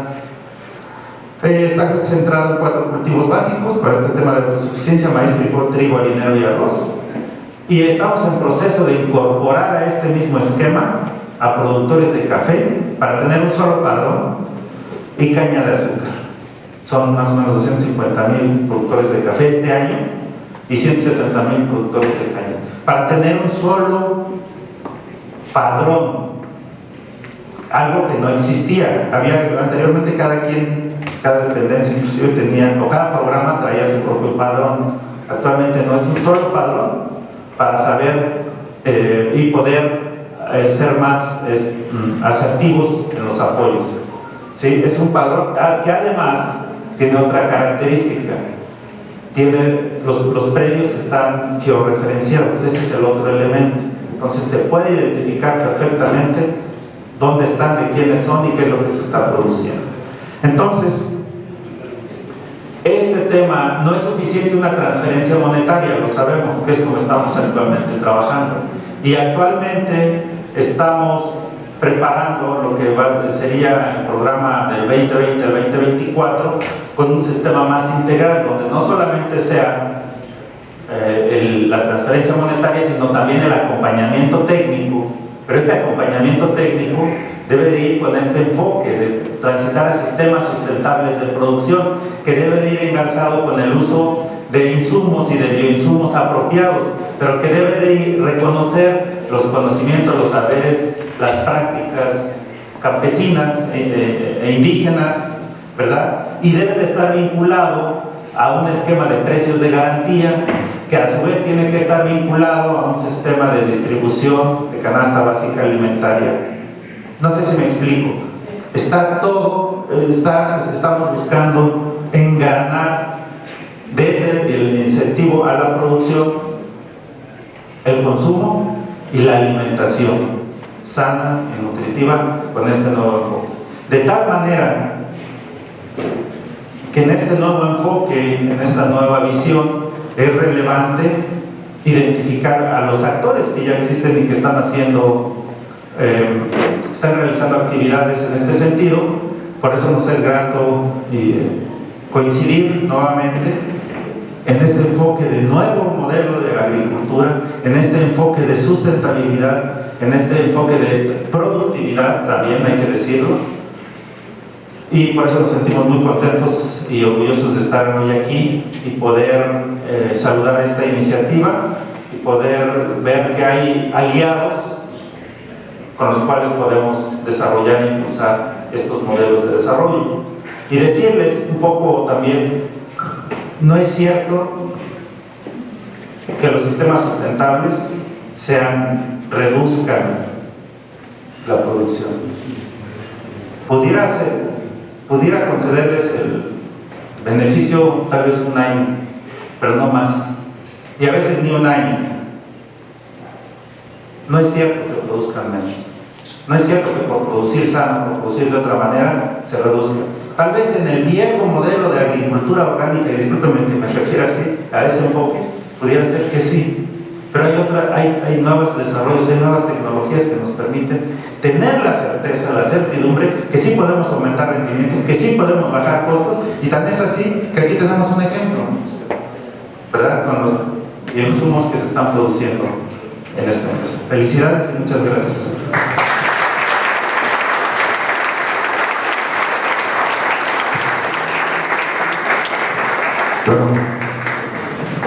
Bueno, pues muy bien, agradeciendo aquí a las tres intervenciones. Yo creo que el panel es un panel de discusión, y obviamente de la discusión viene el aprendizaje, y obviamente es una mezcla de opiniones, y el tema es sustentabilidad y rentabilidad, y creo que estoy de acuerdo, es una palabras que no deberían ser antagónicas, deberían de coincidir, y ese es creo que el reto. Y pues se trata de hacer un poquito de discusión de los temas que hoy comentamos, y desde luego también fomentar la participación aquí del público. Y pues abusando del derecho que tengo con el micrófono, voy a lanzar la primera para calentar motores. Me gustaría entender, creo que las conclusiones que hoy generamos entre todos fueron muy interesantes, ¿no? O sea, a final de cuentas, la productividad se puso mucho más complicada su significado. Que productividad hay que ser rentable, sustentable, eficiente, hay que calidad, responsabilidades sociales, ambientales y todo lo que se va sumando, ¿no? También estoy muy de acuerdo que tenemos que hacer más con menos, o sea, necesitamos producir en menos espacio, con menos recursos, con mejor aprovechamiento de los recursos. Y desde luego también estoy muy de acuerdo que la investigación aplicada es uno de los recursos que nos va a ayudar a resolver muchas de estas broncas.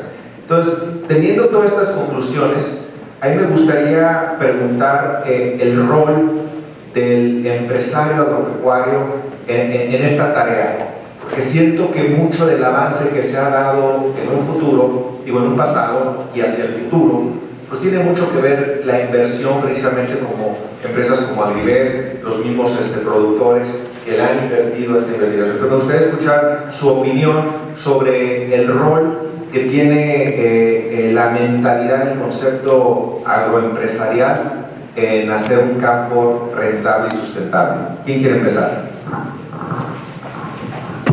Gracias, Eli. Yo creo que aquí hay un tema donde lo comentábamos ahorita y creo que coincidimos. O sea, si vamos a hablar de producir alimentos o de estar en el mercado, no podemos dejar por fuera un tema de sustentabilidad. O sea, el que quiera estar realmente en los mercados y participar dentro del sector, vamos a decir, de producción de alimentos, el tema de sustentabilidad no puede estar desligado de ese punto. El otro tema es el tema de certificaciones de calidad e inocuidad. Y aquí sucede algo muy curioso. O sea, si vemos un poco la evolución del sector agropecuario, o sea, yo no veo un productor ahorita exitoso que no tenga certificaciones de calidad e inocuidad, incluyendo temas incluso ya de responsabilidad social. Y responsabilidad social estamos hablando de sustentabilidad, estamos hablando del tema del trato hacia los trabajadores, todo el tema de cumplimiento de obligaciones también sociales y ambientales. Y sucede algo muy curioso, o sea, ¿quién es el que ha venido a influir cada vez más en este tema de una reconversión? No hablo de cultivos, de una reconversión de mentalidad de los productores, pues han sido los propios mercados. Y quien no esté de alguna manera inmerso en esos temas de sustentabilidad, certificaciones de calidad y inocuidad, de eficiencia en el tema, no va a estar dentro del mercado.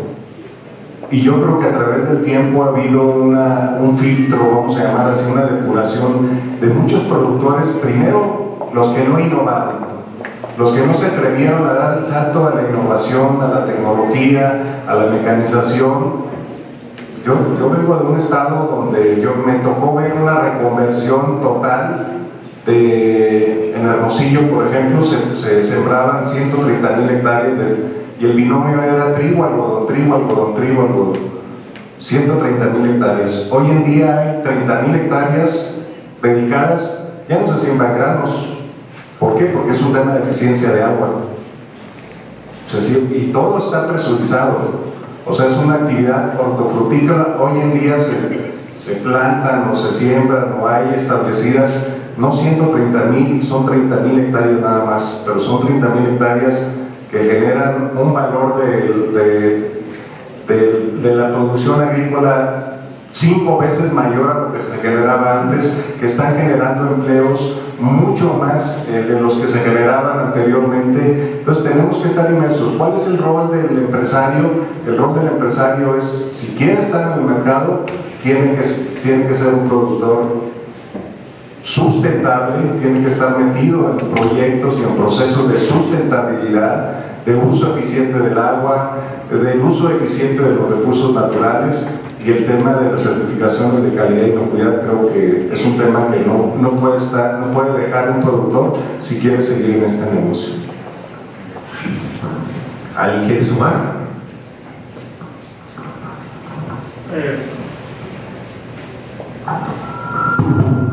Sí, yo diría que es un actor necesario para poder detonar nuevos procesos de desarrollo, de innovación, de tecnología, que en muchas ocasiones es muy difícil que alguien sin esta esta perspectiva lo pueda realizar. Entonces siempre hay un actor que es el que empieza a detonar,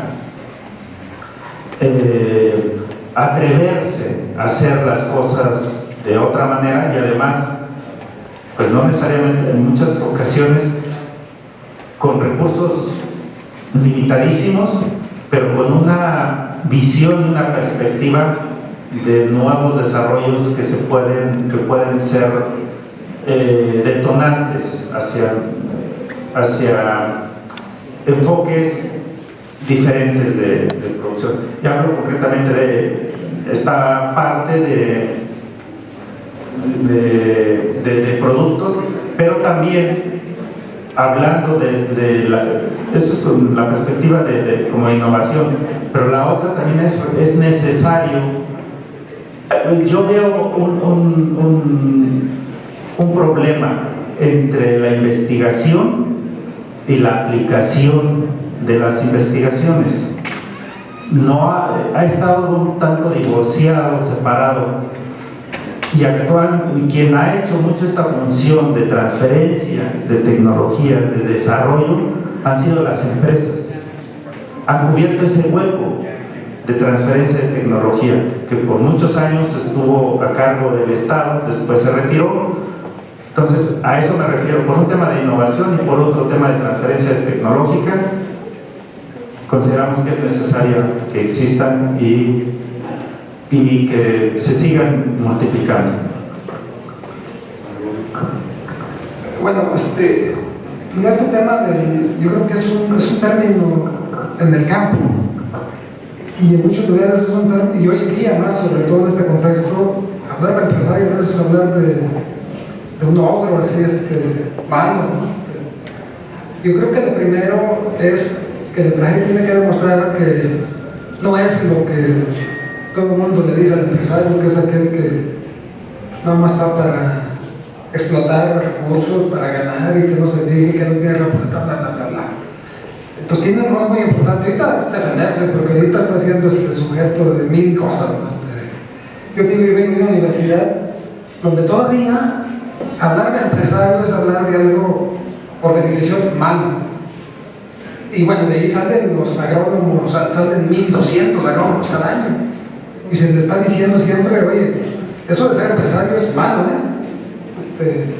Entonces, yo digo que el rol primero, los que ya son empresarios, pues que sigan innovando y sigan demostrando de que al final son los responsables de darle empleo a la mitad de la población económicamente activa de este país, pues seguir generando empleos. O sea, siempre cuando estás en la administración pública, en la universidad, piensas que la gente, todo el mundo trabaja en el gobierno, pero si ustedes analizan los datos de la ocupación y empleo de este país, el 50% de los que trabajan en una empresa, en un negocio. Entonces, ¿cuál es su rol? Pues seguir dando empleo. Y además son donde vienen los impuestos, por las propuestas políticas, ¿no? De ahí vienen, no vienen de otro lado. Pues su rol tiene que seguir siendo generando empleo y riqueza. Y pues ahorita tiene una situación muy complicada, muy difícil, ¿sí? Muy complicada. Y la otra cosa, tú hablas del rol del empresario, ya que también hay otra categoría que es el emprendedor. Y a veces un emprendedor es muy mal empresario. A veces emprende, consigue buenas ideas. Cuando era de operarlas, es donde... Y eso a veces lo que hace mucho aquí, básicamente la virtud de estos hombres es ser empresarios. Y si rodean de emprendedores, pues están ganando ideas por todos lados, ¿no? Que tienen buenas ideas, pero no saben cómo aterrizarlas, cómo implementarlas, ¿no? ¿Sí? Entonces, yo digo que un empresario debe ser aquel también que tenga la capacidad de identificar emprendedores que tengan buenas ideas valiosas, diciendo, oye, tu idea es buena, ¿sí? Es buena tu idea, vamos a operativizarla y llevarla a cabo. Entonces, hoy más que nada es fundamental. Y yo para mí el empresario está en dos niveles, el empresario y el individual, y aquel que hace empresa, digamos, colectiva. Alguna vez le preguntaban a Muhammad Yunus, que es el Premio Nobel de la Paz. Él decía que el gran problema de la sociedad actual es que nomás hay un tipo de empresa, decían, y le decía al entrevistador Oppenheimer, dice, ¿cuántas empresas hay? Dice, pues actualmente nomás hay empresas que, él dice, mercantiles, dice, ¿no? Dice, ¿y hay otras? Dice, sí, hace falta un tipo de empresa que se llama empresa social. Dice, ¿y eso qué es? Es aquella que no gana ni pierde. Que no gana ni pierde, Entonces, muchos pequeños productores que para mí son empresarios. O sea, si uno va a la definición clásica de la microeconomía, que un empresario es el que conjuga tierra, trabajo y capital para producir un bien y servicio, pues muchos de los que llamamos pequeños productores son empresarios, chiquititos, están tomando riesgos, están tomando decisiones, están contratando mano de obra, están articulándose al mercado para comprar, para vender. Es un empresario, nomás que nos da miedo llamarlo así. ¿Sí? Entonces, yo sí quisiera reivindicar ese término de empresario. ¿Sí? Y el papel del empresario hoy en día es decir, ¿qué es un empresario? Y tenemos una noción equivocada, errónea de lo que es un empresario. Pensamos que es aquel pues, que está nada más para estar explotando y está para no pagar impuestos. Y ese tipo de cosas no le hacen bien al país, o sea, para nada bien. ¿Sí? Hay que reivindicarlo. Y necesitamos, diría Gabriel Said, hacen falta empresarios, creadores de empresarios. Sí, son los que generan empleo y los que generan impuestos. El pequeñito, el medianito, el grandote, el formal, el informal, es un rol fundamental. Muy bien. Abrimos una pregunta al público para ser equitativos. Adelante, por favor. Primero que nada, una felicitación a Gribes, sin duda, por invitarnos, esta gran oportunidad. A los 4 que están en el panel, 4 charlas sumamente interesantes. Hablar de congruencia de los proyectos fue muy interesante. Las 4 vías para una agricultura próspera, productiva y que proteja además. Conocer más de detalle los programas del actual gobierno federal, y nos queda muy claro cómo busca corregir ese desbalance, en algunos casos histórico, en otras ocasiones que se ha olvidado, no atendido. Y por otra parte, este panorama que Luis Fernando nos dibuja y que ya hemos escuchado en alguna ocasión anterior, de la situación de México en el mundo de alguna forma, ¿no? Yo mi pregunta y de una manera mi preocupación es, creo que hay un tema, por ejemplo, el tema del desperdicio. Francia tiene una campaña muy fuerte para que el público compre zanahorias chuecas o compre diferentes tamaños de pepinos o de, ¿cómo se llama?, de pimientos, y no particularmente todos tienen que ser uniformes, como que si fueran hechos con molde, ¿no? Entonces yo creo que hay un tema cultural de cómo nos alimentamos, y creo que este mecanismo de circuitos cortos y mercados locales es muy interesante, y pues llegar al mercado y comprar lo que esté en buenas condiciones. Al final de cuentas hacemos una sopa juliana todo picado, ¿no? Para que queremos todo del mismo tamaño. Entonces, de alguna forma, es uno de los temas que por ahí en Francia creo que hay una campaña muy fuerte, y me lo enfocan como en el esquema del trato a los discapacitados, por así decirlo, ¿no? Por otra parte, el tema legal es donde yo abordaría mi pregunta. México se metió una serie de compromisos internacionales y estamos en ese mercado OMC, tratados comerciales, 50 y algo de más de 50 países con los que tenemos tratados comerciales, y no soy del área jurídica, soy productor de caña, su servidor Carlos Placayer, y me queda un poco claro, cuando un país firma un tratado o se entra a estos esquemas internacionales, tiene su legislación y compromete de alguna manera sus aspectos legales. Estamos viendo el TEMEC y el factor laboral en este momento que se ha venido condicionando, como los países tercermundistas o de desarrollo hemos tenido que adecuar nuestras legislaciones a lo que nos exigen con quienes aspiramos a asociarnos, y ahí estamos donde estamos. ¿Qué tanto todo este proceso, digo, y más aquí desde la visión del área de los agroindustriales como del área de gobierno, qué tanto estas políticas que están muy interesantes a desarrollarse, políticas públicas, van a compaginar con el andamiaje legal que hoy tenemos y que tenemos de alguna manera también impuesto? Digo, yo diría desde el punto de vista del azúcar, ¿no? Tenemos de importación bajo prácticas de comercio desleal de la fructosa, que nos obliga a tener que ir con el azúcar nacional a exportarla a un mercado mundial por debajo de su costo de producción, ¿no? Y ese es un tema que está en el Telecán-Temec y no nos lo podemos quitar de encima. Entonces, de una forma, ese aspecto jurídico del andamiaje legal global o globalizado. Y por otra parte también, yo sé que ustedes vienen por la parte de saber, hemos entendido muy bien desde don Víctor Villalobos, Víctor Suárez, el área del área financiera, de la Financiera Nacional de Desarrollo con Javier Delgado, hemos escuchado muchos temas muy interesantes. Pero por otra parte, y aquí estamos reunidos muchos agroproductores, tenemos el tema fiscal.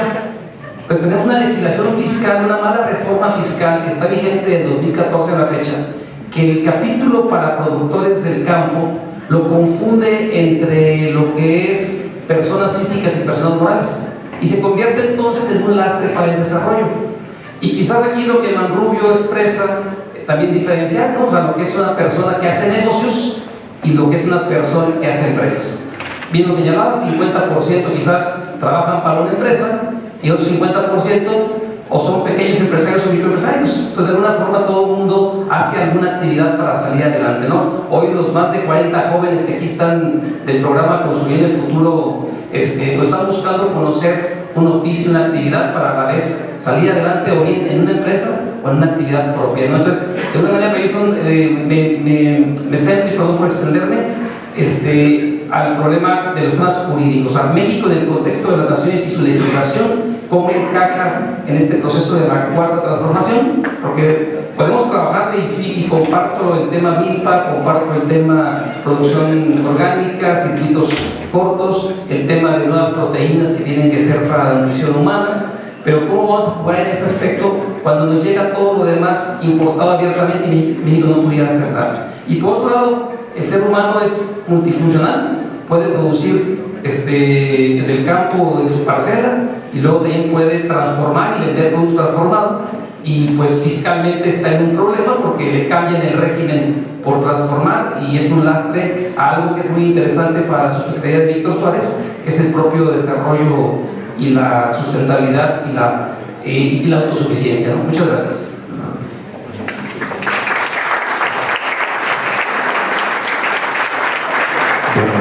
Pues creo que son como 5 preguntas. Igual nos turnamos ahí no sé quien quiera empezar a contestarlas. Pues me toca primero. Bueno, en el tema, Carlos, de la parte jurídica, yo creo que más que la exigencia de los países con los cuales de alguna manera tenemos una relación comercial, es un tema de mercados. O sea, nos tocó ver el tema de la exigencia que hubo en la parte laboral, que está el tema de la OIT, de la Organización Internacional del Trabajo, pero también una condición para que se diera el tema de la aprobación, que todavía están en proceso, pero de la aceptación, incluso ya una firma del TEMEC, del Tratado de Libre Comercio con América del Norte.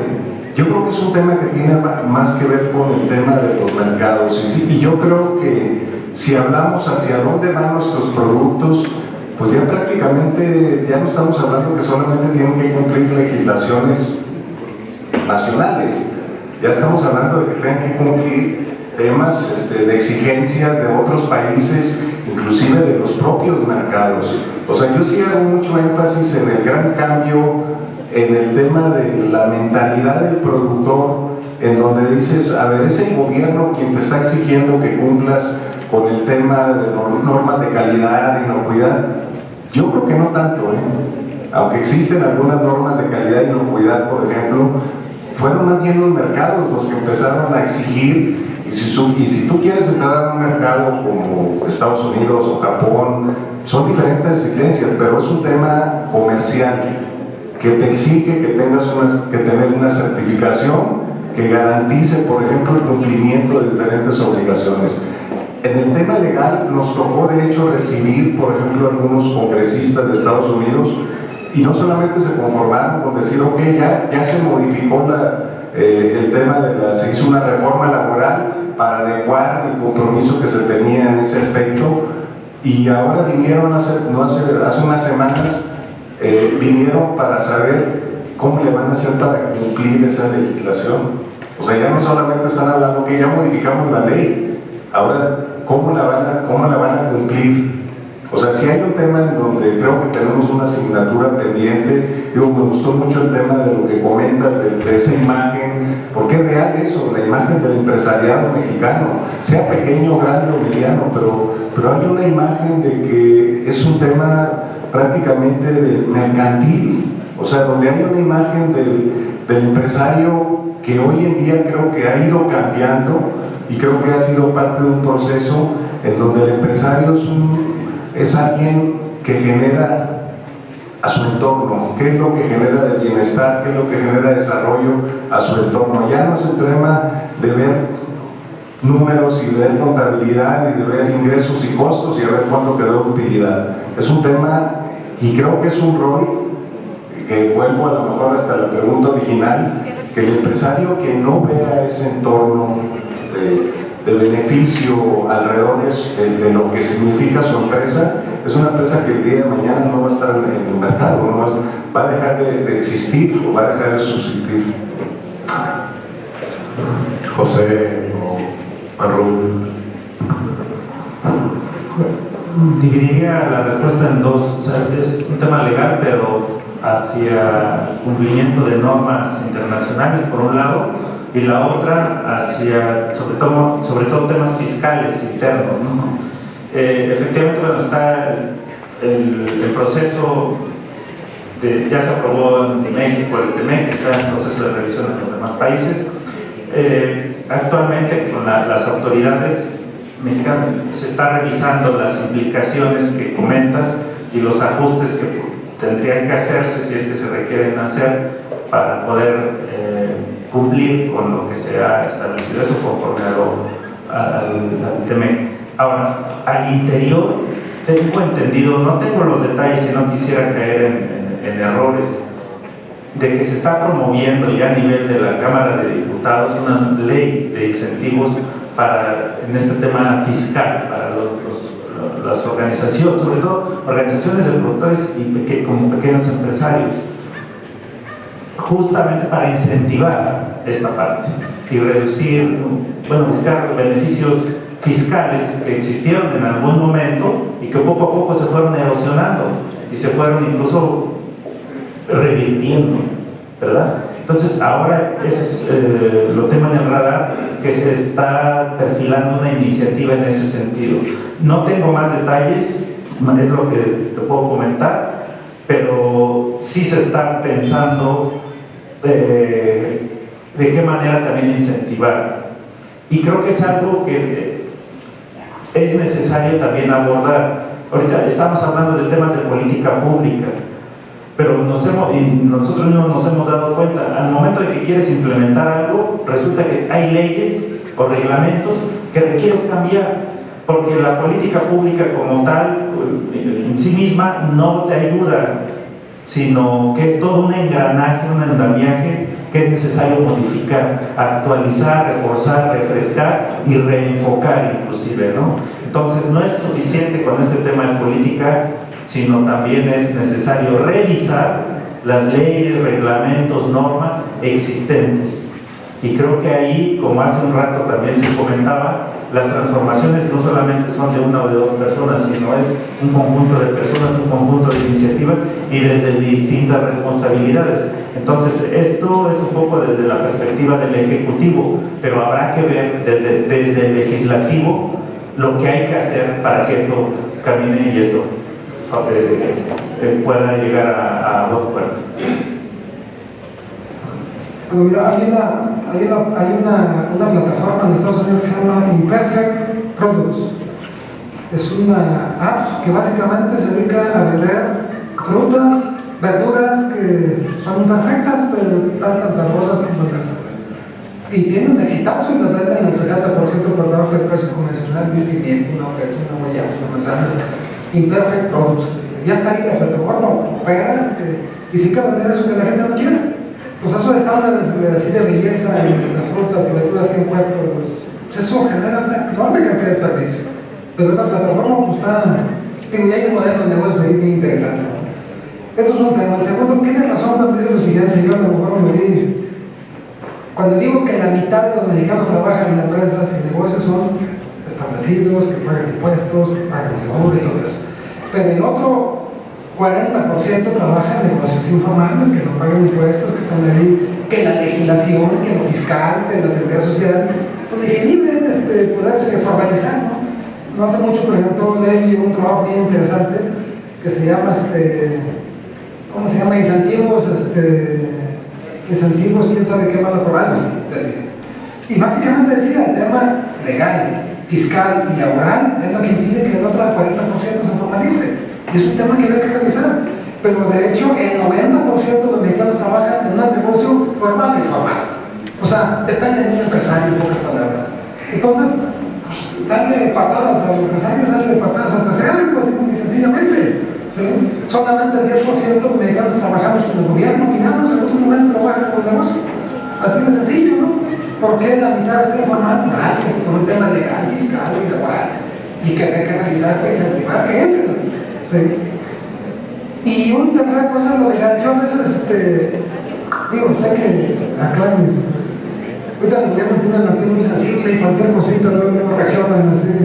Y yo digo que nos estamos malos, pues, o sea, digo, ya tenemos 55 años observando y ya no aprende uno, como también aprende. Pero, por ejemplo, yo no veo cómo se va a cuadrar este círculo de la autosuficiencia con la apertura comercial. O sea, no me cabe en la cabeza. O sea, yo no concibo cómo puede hablar del esquema de autosuficiencia que una apertura comercial. No me cabe en la cabeza. Simplemente no veo cómo se puede dar eso. Es imposible. Hablan de autosuficiencia en maíz. ¿De qué maíz estamos hablando? Yo siempre pregunto, cuando hablan de maíz, díganme de qué maíz están hablando. Porque somos autosuficientes en maíz blanco. Pero ¿de dónde vamos a producir 14 millones de toneladas de maíz amarillo? ¿Tenemos las condiciones? ¿Lo podemos hacer? ¿Nos conviene ecológicamente, económicamente producirlas en este país? Tenemos el agua, las tierras. O sea, yo no me consigo cómo podemos ir a los agricultores, ¿saben qué euro tienen que pagar el maíz que producen los paisanos maíz amarillo a un buen precio? Entonces, vamos a traerlo. O sea, ¿por qué está peleado el tema o sea, no, yo no consigo un país que pueda ser autárquico, autosuficiente al 100%, eso no existe, pues. Ahora, si el gobierno cree que se puede, pues yo nomás ahora puedo vivir nosotros 50 años que me quedan de vida para ver si es posible eso. O sea, ya di mucho, ¿verdad? Bueno, si se puede producir, si se puede hacer autosuficiente, puedo vivir 150 años, ¿no? O sea, no lo veo. Y el tema legal, pues, o sea, quieran o no, tenemos un tratado de comercio y que este tarde que te van a firmar.